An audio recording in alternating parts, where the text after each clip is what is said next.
India के साथ 1947 में हम लोग आज़ाद हुए। आज इंडिया दुनिया की 5वीं बड़ी इकोनॉमी बन चुका हुआ है। हमारा नाम आता है करप्शन में, हमारा नाम आता है 2 नंबरी में, हमारा नाम आता है कर्जों में। मैं शहबाज शरीफ साहब का एक बयान सुन रहा था, वो कहते हैं जी मैं दूसरे मुल्कों के वज़ीर-ए-आज़म से मिल रहा था तो मैंने उन्हें कहा कि देखिए आप परेशान ना हो, मैं आपसे कर्जा मांगने नहीं आया। इंडिया में नरेंद्र मोदी साहब तकरीबन 9 से 10 साल हो गए उनके टेन्योर को, तो उनकी एक गवर्नमेंट थी। पूरे हिंदुस्तान में जो है ना उन्होंने इक्वलिटी के साथ जो उन्होंने कह दिया, जो फैसला ले लिया, वो पूरा हिंदुस्तान उसके पीछे खड़ा हुआ।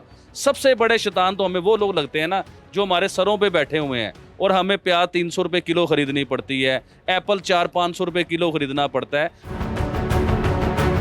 यूट्यूबर आबिद अली हमारे साथ मौजूद है। यही सवाल हम उनसे भी करते हैं और जानते हैं इस बारे में वो क्या कहेंगे। शैतान तो कैद हो गया है भाई इस महीने में, हम ऐसे ऐसे गुनाह कर जाते हैं उसके बावजूद भी कि शैतान कंफ्यूज हो जाता है, भाई ये तो मैंने इनको नहीं बताया था, ये मेरी स्कीम में शामिल नहीं था, मुझ पे क्यों इल्ज़ाम डाल रहे हैं। तो फिर उसका इल्ज़ाम अब हम किस पे डाल लें इस महीने के गुनाहों का। एक्चुअली मैं आपको बताता चलूँ मैडम कि ये शैतान का सिलसिला जो है ना, एक्चुअली सबसे बड़ा शैतान ना इंसान खुद है और इंसान शैतान के ऊपर डाल देता है। देखिए इस्लाम के मुताबिक तो हमें पता चलता है शैतान को ज़ंजीरों से बांध के बंद कर दिया जाता है और रमज़ान में गुनाह ज़्यादा होते हैं, रमज़ान में 2 नंबरियाँ ज़्यादा होती हैं।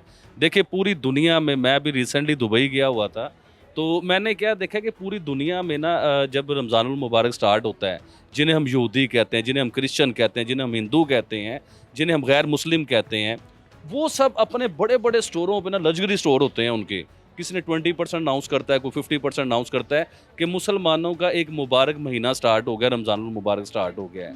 और एक हमारा मुल्क है जहाँ हम लोग पैदा हुए हैं, इस्लामी जमहूरियत पाकिस्तान, जिस मुल्क में हम लोग पैदा हुए हैं ना, उधर क्या होता है कि आलू, प्याज, टमाटर, ये ईच एंड एवरीथिंग जो खाने पीने की चीज़ें हैं, इन पे डबल रेट कर दिए जाते हैं। इंसान के जो है ना गुर्दे फेफड़े अंदर से निचोड़ती है गवर्नमेंट, है ना, या फिर ये भत्ताखोर हैं, या ये माफिया है, कोई तो है ना। देखिए हम तो अपनी गवर्नमेंट से बात करेंगे, जिस गवर्नमेंट को हम लोगों ने वोट दिया, जिसे हमने अपना सरबरा बनाया है, तो वो लोग कभी भी हमें रमज़ान में कोई सहूलत नहीं दे सके। सबसे बड़े शैतान तो हमें वो लोग लगते हैं ना जो हमारे सरों पे बैठे हुए हैं और हमें प्याज 300 रुपये किलो खरीदनी पड़ती है, एप्पल 400-500 रुपये किलो खरीदना पड़ता है। आप इस चीज़ को देखें कि देखें हम किसी को मुंतखब करते हैं अपने मुल्क के बीच में, उसे बड़ा बनाते हैं अपना, तो जब उनके होते हुए हमें 300 रुपये किलो प्याज, 2800 रुपये का आटे का तोड़ा लेना पड़ेगा, तो फिर शैतान तो वो लोग हैं, वो कैद क्यों नहीं हुए। और देखें मैडम सबसे बड़ी बात ये कि हमारा मुल्क आज़ाद हुआ था एक इस्लाम के बेस पे, कि ला इलाहा पे इस मुल्क का नाम रखा गया। तो आप ये देखें जिन मुल्कों के नाम क्रिश्चियंस के मुताबिक हैं, जिन मुल्कों के नाम हिंदुओं के मुताबिक, हिंदुस्तान देख लीजिए आप कि हमारा हमसाया हिंदुस्तान जो इस टाइम अपने मुल्क में डिस्काउंट दे रहा है रमज़ान पैकेज के ऊपर पूरे हिंदुस्तान में। हमारी मरियम साहिबा ने जो भी रिसेंटली बात की थी कि हम लोगों को इज्जत से राशन देंगे, उनके घरों में राशन पहुंचाएंगे, कि लोगों को लाइनों में नहीं लगना पड़ेगा। आप यकीन कीजिए जो हमने अपनी आंखों से देखा है, जैसा कि एक इलाका है उसमें 500 घर हैं, तो सिर्फ 5 घरों को राशन दिया जाता है और उनके साथ तस्वीरें खिंचवाई जाती हैं।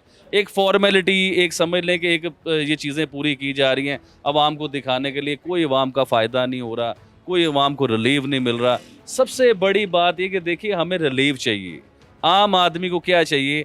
देखिए एक इंसान है 30,000 कमाने वाला, अब मुझे वो बताएं कि 300 रुपये किलो वो प्याज खरीद सकता है, वो अपने बच्चे को 400-500 रुपये किलो का एप्पल लेके खिला सकता है, वो बनाना जो है जिसे हम केला कहते हैं, केला 250 रुपये 200 रुपये का दर्जन है। बेसिकली आप ये कह रहे हैं कि ये सब झूठ बोलते हैं, यही शैतान है। सबसे बड़े शैतान ये लोग हैं, क्योंकि हम लोगों ने इन्हें वोट दिए या नहीं दिए, किसी भी तरीके से ये हमारे ऊपर मुसल्लत हो चुके हुए हैं। और मुसल्लत होने के बाद जो ये हमारा हाल करें, देखिए अभी तो 1 महीना भी नहीं हुआ गवर्नमेंट बने हुए।